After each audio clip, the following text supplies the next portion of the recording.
থেকেই আমার একটা পাহাড় কেনার শখ, কিন্তু পাহাড় কে বিক্রি করে তা জানি না। যদি তার দেখা পেতাম, দামের জন্য আটকাতো না। আমার নিজস্ব একটা নদী আছে, সেটা দিয়ে দিতাম পাহাড়টার বদলে। কে না জানে পাহাড়ের চেয়ে নদীর দামই বেশি। পাহাড় স্থানু, নদী বহমান।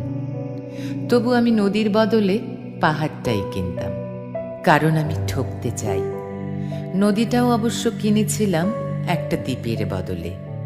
ছেলেবেলায় আমার বেশ ছোট্টখাট্ট ছিমছাম একটা দ্বীপ ছিল, সেখানে অসংখ্য প্রজাপতি। শৈশবে দ্বীপটি ছিল আমার বড় প্রিয়। আমার যৌবনে দ্বীপটি আমার কাছে মাপে ছোট লাগলো। প্রবাহমান ছিপছিপে তন্বী নদীটি বেশ পছন্দ হলো আমার।